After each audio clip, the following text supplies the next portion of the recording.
Have you ever wished you could talk to animals? You can. Welcome to Let's Talk to Animals. My name is Shannon, and I'm an animal sensitive and intuitive with animal love languages. And this is my ever-present 22-year-old feathery sidekick, Pearl Cutts. He never misses an episode. You know, I will never forget my very first experience connecting with animals on an intuitive level. My very first thought was, everyone can do this. And we can. Animal communication taps into the universal language of all species. This is a language that dives deeper than spoken words into the realm of the senses, seeing, hearing, feeling, tasting and smelling, sensing, and knowing. The universal language of all species shows up most clearly in our survival instincts. How do we find breakfast without becoming breakfast? We stay tuned into each moment, right as it is happening, right, my love? Yes, we never miss an opportunity, right? But that is not all that talking with animals is good for. We can use it to tune into the animals in our own lives, our pets. We can connect to the wildlife we share space with. We can uncover hidden gems of truth about ourselves and how we are connected to our world. Animal communication is always happening, but until we tune in, we won't know it or be able to participate. In this series, I talk with amazing people who have learned how to speak this universal language of all species. Learn from them, discover new abilities you didn't know you had, and begin talking to animals today. And today's special guest, all the way from, is it Wales? Scotland. Scotland. Scotland. I love Scotland. I love Scotland. I spent 3 brilliant rainy days there, and I have never forgotten it. I've never forgotten it. This is Miss Kate Foggo, and she is with Barking at the Moon, animal intuitive and animal communication. She also does a lot of really other neat healing and intuitive modalities for animals and people to build deeper bonds and foster healing and connection and love, right? Just like the love we share. So I am really excited to have Miss Kate with us today. We were chatting before the episode began about how much I love her kind of deep sea vibe with the purple and the fishes and I'm really into it. And with the pandemic, I've missed being able to get out and get to the ocean. So I'm kind of having a virtual experience this morning. Kate, thanks so much for being willing to be with us and be a part of this series. You know, the first thing I always like to ask our special guests is, you know, when did you know that talking with animals was even possible? Well, this might surprise you, Shannon, but actually, not until I met Danielle, really. Wow. I love your expression, animal sensitive, because I think that's probably what I was. I don't have any psychic background. I didn't have any knowings. I knew I was different, but probably not for the reasons that I recognize now. I absolutely didn't. Just before I met Danielle McKinnon, who I trained with, I had started muscle testing. So I used that as a really basic form of communication with the animal. So in that sense, that was a huge leap forward for me, but it meant that I could ask my animals yes, no questions. So, you know, you can get quite a lot out of that, and it's like that to me was amazing. So, but knowing that you could actually go further than that, I genuinely didn't know until my sister, who lives in England, had come up to see me, and she said, we have to watch this. And it was one of Danielle's webinars, and that was it. And I was hooked. I was like, oh my God, people do this. It's just incredible. Yeah. You know, I remember. I honestly, it's part of the reason I asked this question is I actually don't remember how I first knew that animal communication was even possible. But, you know, I started hiring animal communication professionals many years ago and never doubted it. I mean, I always felt right from the very first moment of connect, I always felt very validated in the messages I was receiving from my animals, like some part of me already knew. Yes. And I too have a background with muscle testing, which I've used a little bit with this work as well. But, you know, it was just like, there's something else there. Oh, and I mean, I think I've seen a psychic in the past, and I'm absolutely fascinated with it. There's no question in my mind. I believed all that, but I guess the opportunity wasn't really there. I didn't know it was so available, if you know what I mean. Otherwise, I'd have been at it all the time. I've never had Yep. any doubt about that. There's never any Yep. question in my mind that there's more to it, but it just really wasn't. I came from an R&D background, you know. I didn't know Right. people who did stuff like that. Right. So Right. yeah. Right. Right. Yeah. It's so interesting because I feel like our world is changing so much that, now just almost through necessity, almost it's that survival instinct kicked it into a higher gear or a higher level. We're kind of almost being forced to, or forcing ourselves to kind of open and I also think that the TV has really opened it up, not just the YouTube with the webinars, but some of the series on psychic mediums and animal psychics, and more experience with people living longer lives and having more chance to delve into different aspects of what it means to be alive.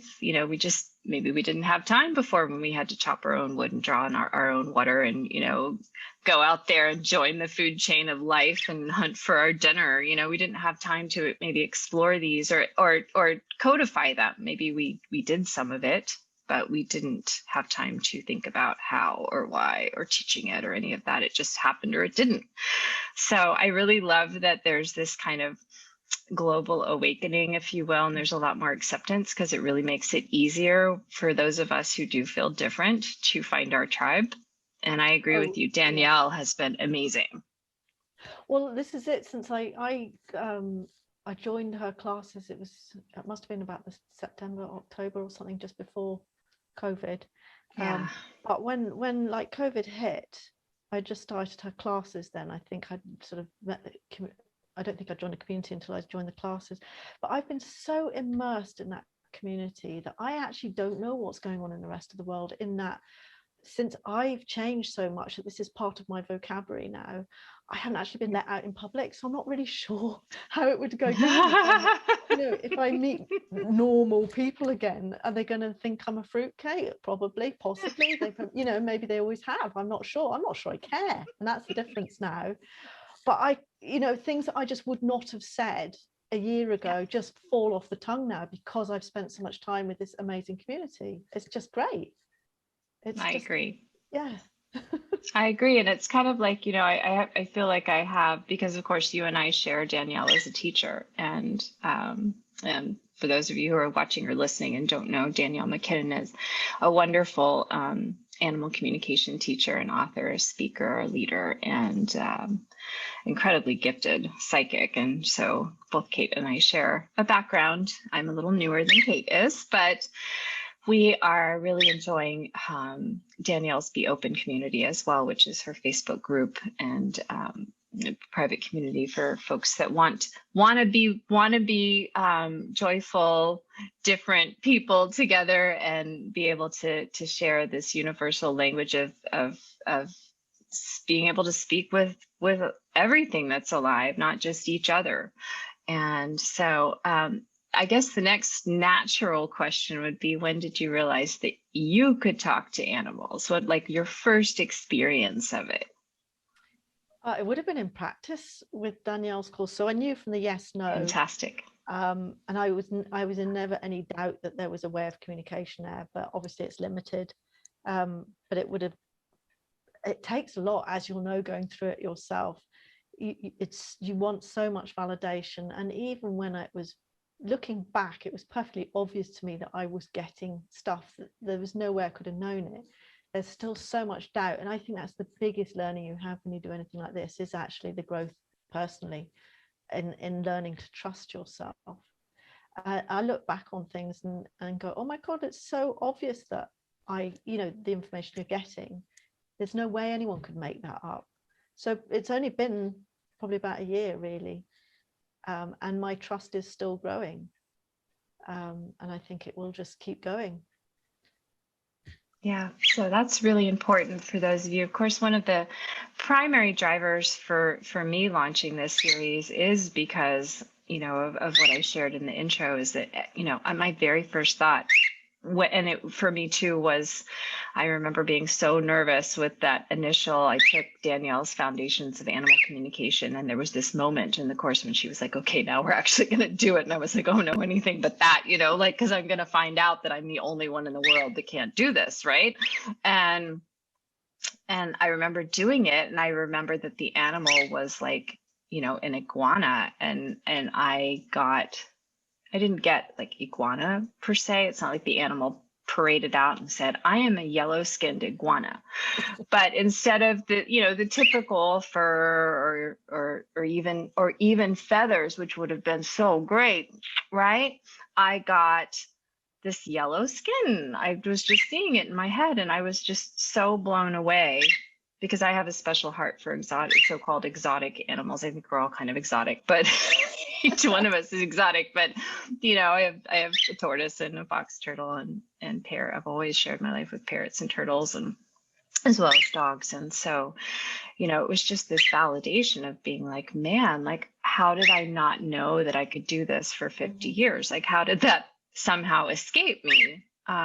And I really feel it's when Homo sapiens kind of started to really separate from the food chain and lose that constant tune, that the radio dial being tuned into the present moment all the time. Because if you don't, you're going to end up on somebody's plate, And now we have these little guys for pets, right? And we're tuned out most of the time. We're tuned into the past. We're tuned into the future. Our survival instinct is kind of skewed in these unusual directions. And so I just became instantly passionate about sharing this knowledge, because it feels like the one way I can make a huge impact on the survival of our planet and our wildlife, because we can't care about what we feel like we can't connect with. And the more we all are able to wake up to this wonderful gift, not only do we have new creative tools to solve problems, whether it's the squirrel that won't stay out of our attic, or I think somebody talked about the other day in Be Open that they were able to talk a wasp out of their house just by giving it inner guidance, which is amazing. I've never had that work. I've tried that. Well, it takes the time it takes, but shoot, for her, it sure was worth it. And I found a lot of validation in that as well. There's just all kinds of, but most of all, we just realize how alike we are on the inside. And the more we realize how alike we are, I think the easier it becomes to care and to find new creative ways of solving problems, rather than just kind of resorting to the carrot and the stick method that we've kind of grown up learning about. So, of course, the question that everybody is probably thinking about and asking about on the inside as they're listening or watching, because some of you are getting this as a podcast, some of you are getting this as our YouTube series, is, other than words like amazing or unbelievable or wow, what is it really like talking to animals? Like, what does it feel like?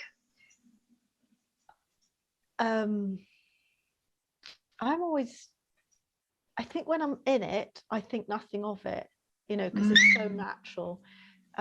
Afterwards, it's either a beautiful reading and I'm just blown away by it, or I'm sort of full of self-doubt, less and less self-doubt. Now it's more I'm blown away. What I feel, people feel different things. I don't often get their emotions. I don't know. I think it's linked to your personality. It's almost like law of attraction. I think what you're looking for, you'll find that aspect of them. I'm not saying that you distort it, but an example would be during our class, Danielle had us connect to an animal that had a really tragic life. It was one of the elephants, and a lot of people got a lot of pain. I actually got the happiness. But see, all of that is true because the animal was actually in a sanctuary and happy. But it had a terrible past. So it's almost like you will get a different aspect of an animal. The biggest validation for me when I'm speaking to an animal is I will get goosebumps when you hit on something or get something, and you just get that all over, goosebumps, and it's just wonderful. And then you just know it's like your animal saying, this is real, this is happening, you can feel it. And if you get on a roll with an animal, I just get so much humor off animals, and it really, I think I was just practicing with a friend once, and I went outside to do the chickens afterwards, and it's like when someone's cleaned the windows and the whole world just looks like a little bit brighter. And apparently that's how they talk about it when you raise your vibration, that everything just shines a little bit more. And I have noticed that. So it definitely raises your vibration, because I've noticed that afterwards things just look a little bit crisper, a little bit more colorful, a little bit more shiny. So it's a mixture of all those things. The actual feeling while you're talking to the animal, I think it depends on what the conversation's about, because obviously people are addressing different things, but when you're in it, it just feels, it's like a conversation. The first time I read a goldfish, I didn't have time to think, oh, goldfish, how am I going to communicate with a goldfish? What does a goldfish have to say? Same as everybody else, it turns out. It doesn't feel any different whether it's a goldfish or a gorilla or they've all got the same things to say.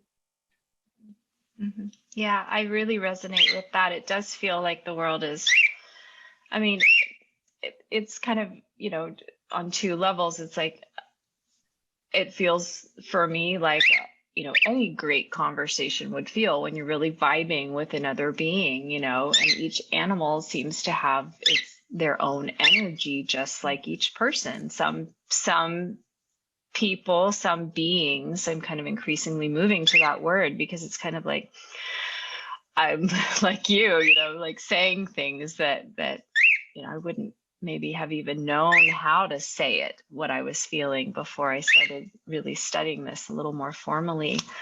But it can feel even more bright and shiny. It could also feel even a little bit darker, especially when the connection isn't clear, or there are some heavy issues that are are being worked out. And I really love how you shared about raising your vibration, because of course we're learning how there's this 3D level, which is more of the survival instinct level, which is kind of like, am I getting enough food? Am I getting enough water? Am I warm enough or cool enough?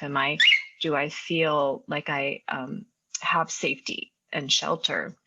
And then there's this 5D level, which is, this beautiful universal connect. It's like a phone line, a party line, if you will. I'm really dated myself there, but everybody can jump on, and kind of have a group chat. And so on one level, I was just like, well, I just had a conversation. That was my first experience where everyone can do this. It was like I just talked to somebody. I've been talking to people for 50 years. It's just like I just have thought that species mattered, and it turns out it really doesn't.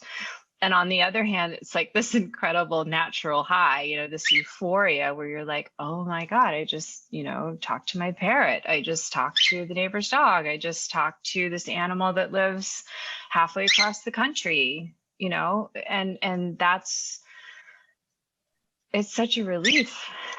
It's like, I just feel like I've found this part of myself that makes me make more sense. Mm-hmm. And thank goodness for it, not a minute too late, or too soon rather. I think it's just so humbling, especially when you realize that the animals are here. And I think looking back, have I ever suspected it? I've seen it. So it was taught first by Danielle, but I was going back over some Abraham Hicks stuff, because I was getting a real tizzy about whether I should eat dairy or not, and going into animal cruelty, and I got really upset.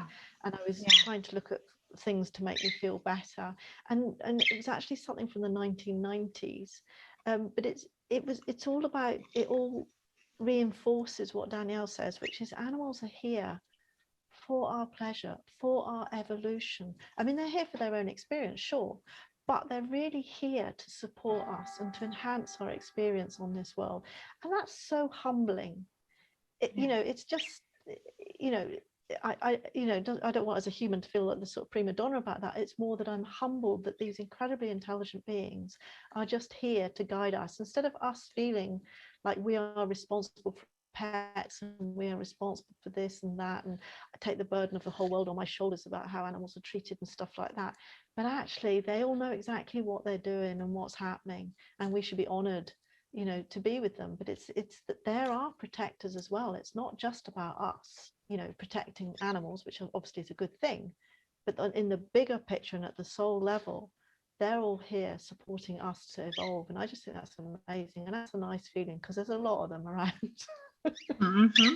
They quite outnumber us, as amazing as that is to believe, because there's quite a lot of us too, right? But it feels, I remember, I know, you know what I'm about to say, don't you? You know, he knows. I don't remember exactly when I realized that a human being could keep a parrot as a companion, but I know it happened around age 7, because from age 7 to age 8, I apparently pestered my mother incessantly for a parrot. I wanted a parrot. I wanted to be with a parrot. And finally at 8, I guess my folks had had enough of it.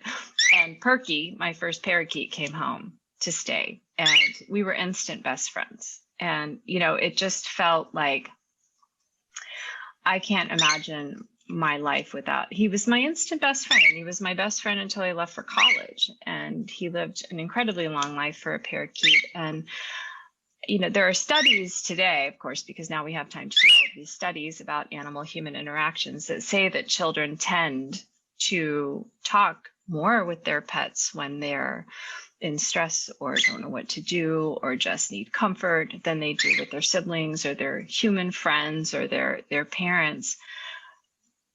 That was totally me.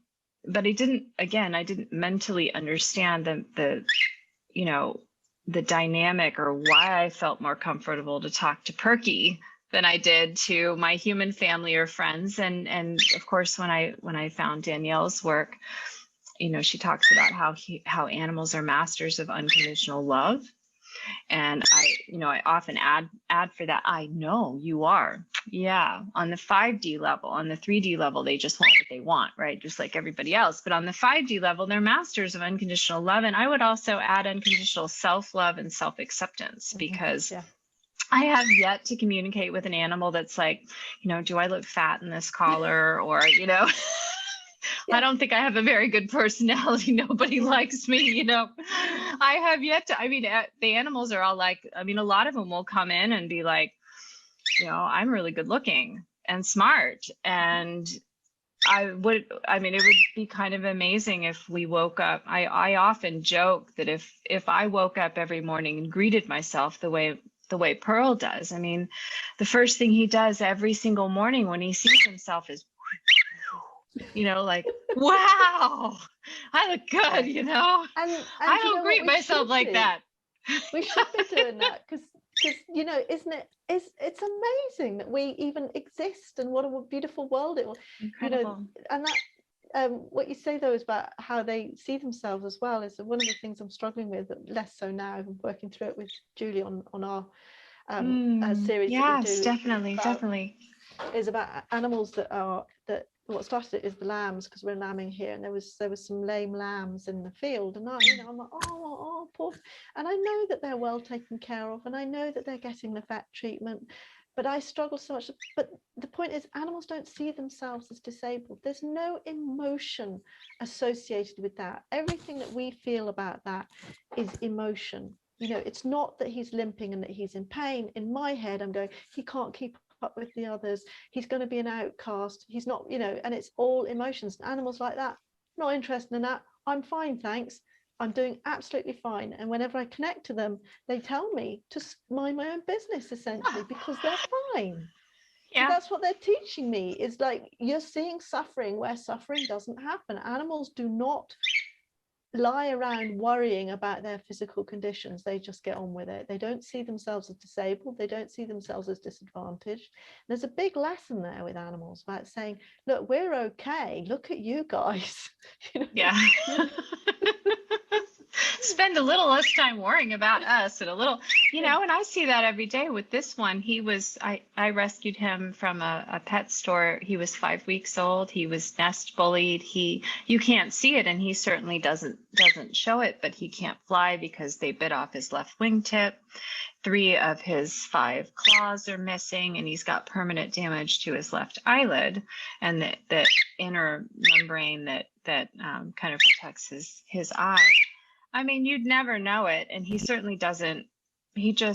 I worry every far morning more he about whistles at himself. every morning. It's like, I look good, and he spends all day calling all the ladybirds because they're going to want to check this out, right? So, but I feel like that's really the pathway, because animals present with this, soul level unconditional love and unconditional self-love and self-acceptance. Of course, a child who's still kind of forming in either finding their way in the world, isn't fully, domesticated, as Don Miguel Ruiz might call it, learning the ways of polite adult society. Of course, an animal is going to be the natural best friend and companion for a child that's seeking understanding. And it's just so innate that we don't really start to think about it until we grow up, and then we decide to do a white paper on it, right? We research it, and then we discover these fascinating facts, and then it starts to help us connect the dots in our own life.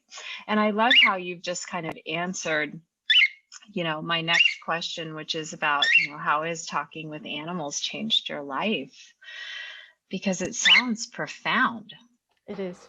I mean, I discovered the muscle testing. Let me see. Now I gave up my job. I had a breakdown, and my mum had dementia.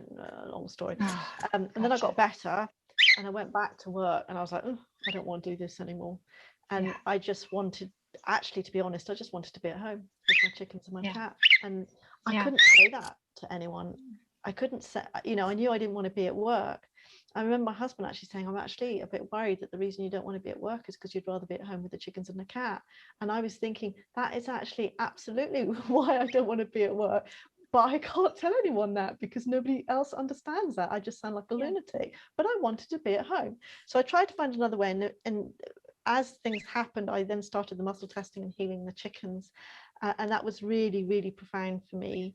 And then, the next stage was meeting Danielle's crowd, shall we say, and starting the animal communication. And then you're just like, oh my God, there's just this whole world out there now. It's like it's infinite, the things that we can do now, like and the learning to do this, and the confidence they give me allows me to say, I can now do anything I want. I really enjoy doing this with animals, but it's also just opened up my spiritual understanding and just my ability to really believe that I can do whatever I want now. And the animals have taught, that sort of by achieving this and hearing it, because every single animal I talk to and every single conversation I have with people about animals and every single reading I have, there is in some part of it an animal giving a message both to the person I'm reading for and to me about how it's all going to be okay, and you just need to stop being so hard on yourself, and you just need to let go of this nonsense, and everything's just fine. And you're like, do you know what? Maybe they're right. Maybe it's okay. And I look at animals with different eyes now, and I look at Sally the cat, and it's my cat, and that's, like you say, this absolute self-love, self-assured, whatever, no offense meant in it, but when she wants something, she will just go for it. Emotion around it, she's not trying to hurt me, but if it means climbing over my face, she'll climb over my face to do it. And watching animals around me now, I realize that we have built so much into us about behavior, our social, about responsibilities and obligations and all this stuff that animals like that, whatever, don't care. That's not what I'm here for. There's a lot we can learn from that. So, it's definitely a livelier world. So it feels, it just feels like there's a lot of, I used to feel really lonely. I remember earlier in my life, especially, I had a series of jobs that, my mind chose for me rather than my heart. And I remember early in the pandemic seeing, I think it was a t-shirt that said, I've been practicing for social distancing my whole life, and it's not that I don't love people. It's just that the being a highly sensitive person, I loved Dr. Elaine Aron's work because it has been so instructive for me and kind of like understanding how I'm wired and that sort of thing. But, I just, as an introvert, I just need equal, if not even more time alone or just with my animals to recharge as I spend with people, which has really created a difficult balance being in a lot of public, like business and marketing roles, being a public speaker, being a college circuit speaker, those sorts of things, and just kind of feeling like, and it's interesting because I've never felt like I need recharge time away from my animals. I don't. In fact, I go to them so now I have this whole wider circle of friends. I used to in college, especially because I went to a very large school, and even just my dormitory had its own zip code. A dormitory having its own postal code is kind of a thing, and it was really hard to ever find. So I would go to the park, our little park, and I would sit and I would see like a bunch of crows or grackles or, starlings or sparrows or whoever was around, and just go and I'd sit with them, but I felt this distance, like, it's like I need them, but they don't need me, because they have their own little community. And now with animal communication, it doesn't feel polarized like that. It just feels like we're just being together, and there's that mutual respect and that mutual appreciation, and the animal doesn't need us, but the animal isn't flying away either. The animal are running away, or it's just like there's this, like you were saying earlier, the animals have powerful life lessons to teach us, and so many of them are so willing, even after, like the elephant you talked about, they're still willing to connect with us even after having so many traumas at the hands of our species. They're still showing up. They're still, and it's a huge lesson in, forgiveness, self-forgiveness, empathy and compassion. And just, if your cat wanted space to be alone with the chickens, or, the lambs, or by herself, she would just take it. She wouldn't feel like she had to explain to her apologize. spouse or kittens or anybody else. She would just walk right over your face and go off to her love places.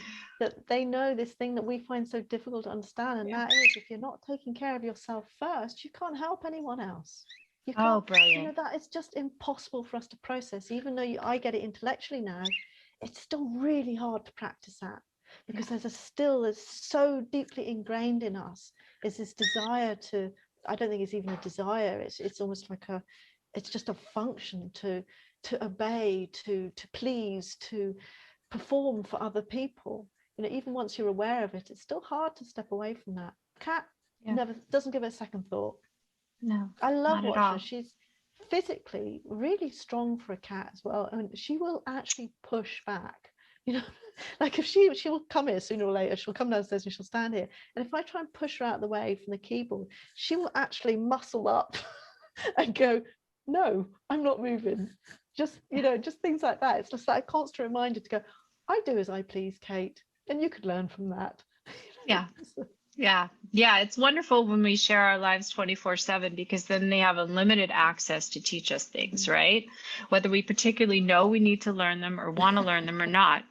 And it feels again very instructive, because maybe these urges and these instincts that we have, some of which have been, I think, really more fully awakened during this time of quarantine and social distancing, maybe there's so much right about that, and they have something to teach us about who we are and how we're wired, and where we're perfectly placed, versus something we have to push away or hide or try to change. It's like, no, that's an essential facet of who you are.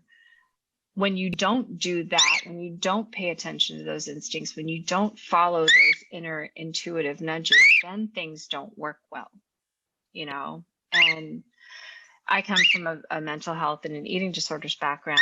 And, one of the things that I really learned from was an essay by the writer Anne Lamott. She talks about recovering from bulimia by just allowing herself to kind of eat whatever she wanted. And I wouldn't necessarily recommend this for everybody, but it was not about, binge eating. It was about losing that fear around certain foods. and she worked with a therapist for this. I don't know if it's still up on Salon, but I think it's called How I Recovered from Bulimia, or How I Stopped Fearing Food, or something like that. But she talks about how, she would just kind of let herself eat the Cheetos and the frosting for a while.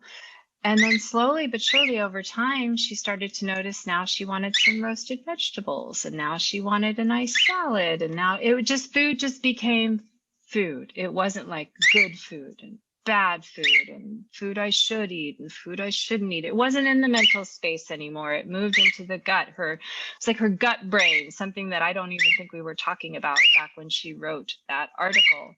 Her gut brain was starting to kind of run the show and say, well, I feel like having this today, or I feel like having that today. And it just became, yeah, maybe I'll have a Cheeto, but maybe then I'll, have a nice salad, or I'll have something. And it's just the same thing with animals. It's like we have this tendency to, and I think it's our survival instinct gone awry again, but we have this tendency to kind of categorize good, bad, good behavior, bad behavior, and put our lens, if you will, or our spin on why an animal is acting a certain way, because we don't think that we can just ask them.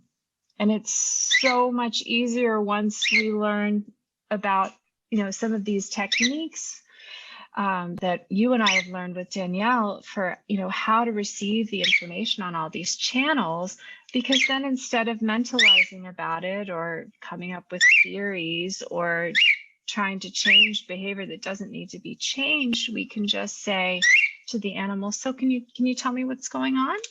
And just have a chat about it. Which really kind of leads me to the next piece. I'm assuming, but I'm hoping, of course, those of you who are watching or listening and have made it this far, you're probably pretty intrigued about this. Maybe you want to even try it yourself. Maybe it's even on your bucket list. So, Kate, what would be your advice for somebody who wants to give it a try and is in those early fearful, fluttery, oh, I must be the only one who can't do this sort of thing, or just doesn't really know where to start? I would have to say I've come from a really scientific background, so I realize now that I've always been empathic, although I probably didn't know what that meant. And then even when I understood that, I still would not have seen that connection with psychic ability. So when I started this, there was a lot of people that went, oh, I've always known I'm different, and I've always had this psychic ability, but I shut it down because I was teased or whatever. And I'm sitting there going, well, I had none of that. Like, so I had nothing, no idea, nada. So don't let that hold you back. And there was a couple of my teaching assistants and that said that, especially as I got further. And then I started doing the intuitive coaching, and then we started to qualify. And there's a bit of me going, but all these people, they've done this all their lives and now they're channeling it. I don't have that depth of perception. And there was a couple of people then, I think Anne-Marie might have been one of them, and they said, no, I was exactly the same. So don't let that put you off. That's what I would say. Absolutely. I think the other biggest lesson I learned is, if you are drawn to something, there's a good reason why you're drawn to it, and you're going to be good at it. Do you know anybody who loves what they do but isn't good at it? They may not be good at it in the way that other people define it. I don't know anybody who loves what they do that doesn't ultimately display a huge talent for what they're doing. That's because if you follow your heart, the rest will follow you. We all have the ability to do it. And if you're drawn to it, you've been drawn to it for a reason. And I would say just go for it. Obviously, I would recommend Danielle. I haven't learned with anybody else, but she attracts a certain type of person, and it's very obvious when you meet the community. A lot of them are very analytical, very highly, I wouldn't say competitive, but very highly driven people who've suddenly gone, oh, I can't do this corporate life anymore, or whatever. But I mean, there are a lot of not what you would consider normal woo-woo, wishy-washy, touchy-feely type people who just go, oh my God, this life isn't what I expected. And then, and then they dive into it. And now I've met, and I say fruitcake proudly because I consider myself a raving fruitcake. I've met the most bundle of most joyful, bizarre, talented, eccentric, exotic people that I've ever met in my life, and I've never felt so at home. So I say, just go for it. Yeah, I wholeheartedly agree. I hope, and there are a number, and I did survey a number of different instructors, different courses, and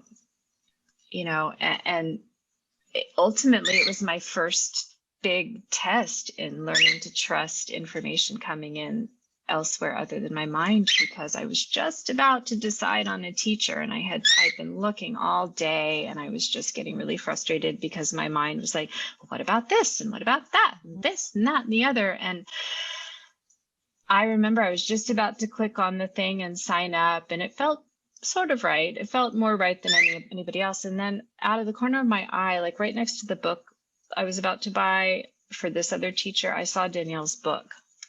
And something about her just open, friendly face. And I was just like, just look for one more, just one more. And the moment I landed on her page and saw that the community's name was Be Open, and I watched a very brief video, and her energy and the joyfulness and the constant giggling and the smiling, and just the concept of let's play, let's have fun. If you're not having fun, why do it? And that was exactly what was driving me in this new direction, was like, but I'm not having fun in my life. I'm not having, of course, pandemic kind of imposed its own restrictions, but, I want to have more fun, like forever from now on. And everything, of course, I have studied with Sonia Choquette for quite a long period of time. And she also is, she's taught me, she says, I love woo, I love weird, like those are my people, like why would I want to be with anybody else, And so I was already kind of in that mindset, and there was so much about Danielle's work with the emphasis on play and lightness and laughter and having fun, and how that helps move through blocks in ways that heavy mentalizing and strong, kind of more darker emotions just often doesn't have the power to do.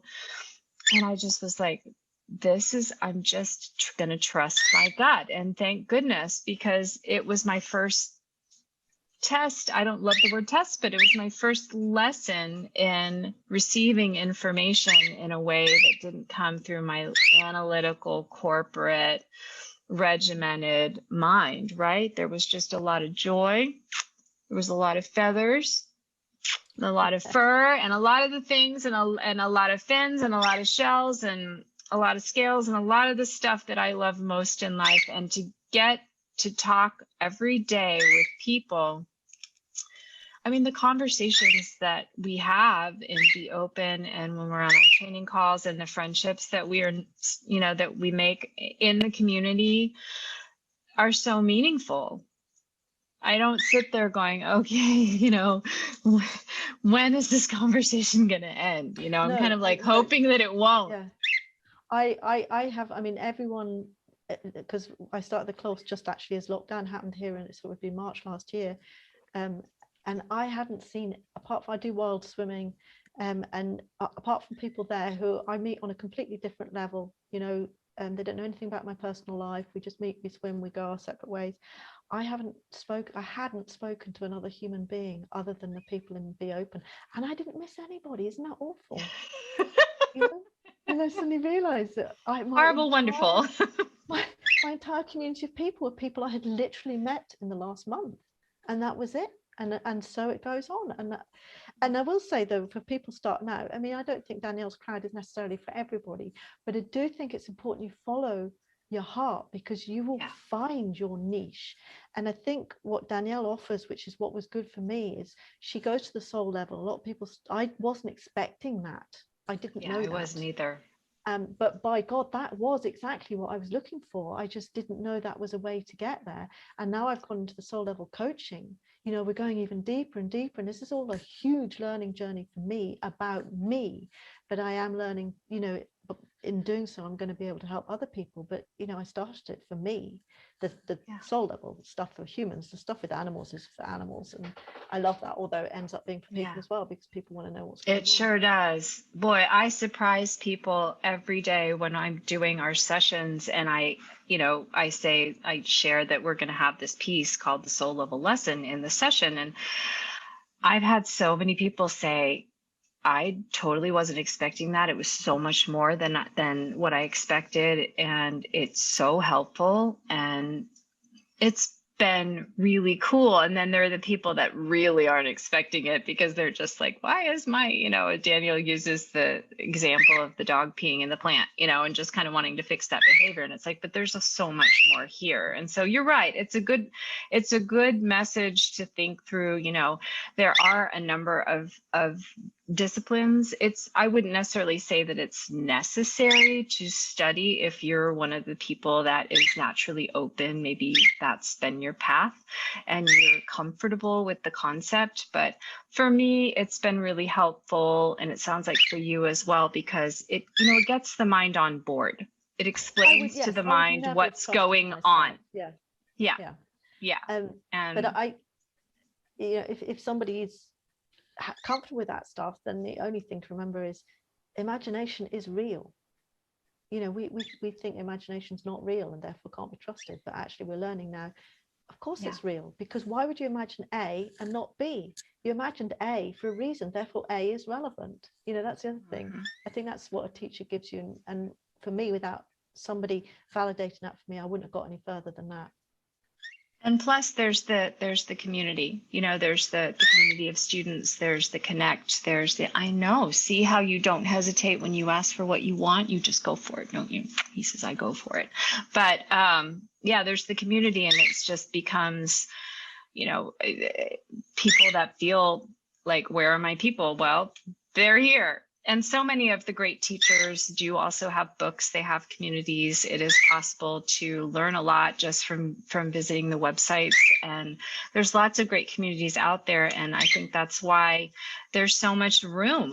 Somebody might be thinking, oh, there's so many communicators out there. In fact, I thought that, like, why would the world need me? And when you think about how many animals are in the world and how many people are keeping company with animals, and how many more have started keeping company with animals since the lockdowns and the pandemic. And you realize there will never be enough of us, animal communicators. There will never be enough people who have experienced this firsthand to meet the needs. So there is always room. Yeah. And if there's a calling, if there's I would just say, if there's an interest, then it's a path worth following, because there is always going to be a need. And speaking of which, each person, you and I were chatting just a little bit before we started recording about how you do some very unique things with your animal communication practice, where, things that I'm not familiar with, that I don't know how to do.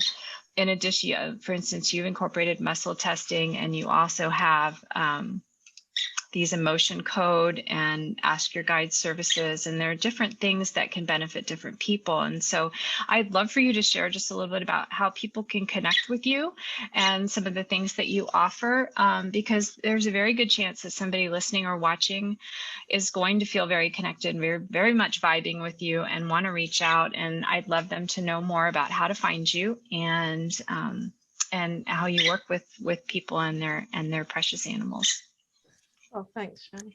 I don't do astro guiding, though I will say, but I do. It said ask your guides, and ask your guides. Yeah, sorry, it sounded like I said astral guiding. That sounds fascinating, but I don't know what that is. I'm going to have to look that up. There's a message there. I don't know what that is. It must be some sort of out of body stuff, which I would love to do. I know, right? Seriously. Sorry, ask my guides. Yes, so I do. So muscle testing is basically the basis of the emotion code, which is Dr. Bradley Nelson, which you can look up, which is just a very simple way of identifying emotions and releasing them. Hugely powerful. It's absolutely incredible. I qualified in that. I also do the body code, which is like the big brother of the emotion code and includes the emotion code, but it looks at all energies, not just sorry, that's my guides. Yeah. I hear that. We got to wrap it up. And the body code looks at other energies as well, and toxins and misalignments and stuff like that. So it's basically the premise that it's really an energy healing, but it's quite it's like it's quite detailed, and you can address it from a number of issues. I've done it really successfully with a lot of animals for both health issues and behavioral issues. So that's called body code. And I do Reiki and energy healing as well. But I mean, I sort of, once you start learning these things, you tend to wrap them all up together. Ask Your Guides is just intuitive work, really working with people, asking questions and just following your intuition to help them uncover things. And that's a sort of precursor to the soul level coaching, which I have finished, but I have to go through the practicum, which is where you actually go through like a real life scenario with a couple of clients under supervision, just to make sure. So all bases around really finding balance and trying to find joy for people. So if anyone's interested in anything like that, it's quite simply katefoggo.com. It's all on there. Fantastic. So we have so appreciated. Yeah, maybe next time we can do a Zoom with the lambs and the cat, right? Yeah. I've so appreciated the chance to chat with you today. It's, you're one of my new friends in Be Open, and I absolutely adore our connect and the greater community. And I really want to encourage anyone who's listening or watching, any place that you may find this podcast or video series, to come join us and play with us. Definitely like and subscribe so that you can be alerted when we do, because I'm I've got a lot of wonderful people in the pipeline that we'll be able to talk to, and each one brings a little bit of a different perspective. There's so much out there if you're curious, if you're interested. If being in lockdown or pandemic life has kind of elevated your awareness that maybe there's some missing piece in your life that you're just not really quite sure where to look for, it might be here. We would love to have you. You can find Kate at katefoggo.com, and that's FOGGO.com. And I'll put the information in the show notes. You can find us at animallovelanguages.com. Yeah, this is me and my micromanager, Pearl, who he's been supervising me for 22 years, and apparently I still have a lot to learn. And we are so grateful for your that you've shared a little bit of your time and your day with us, and look forward to connecting with you now and in future episodes. So sending you all the blessings and all the love from Shannon, Kate, Pearl, and all of the animals. Alrighty. Have a great day. Bye for now.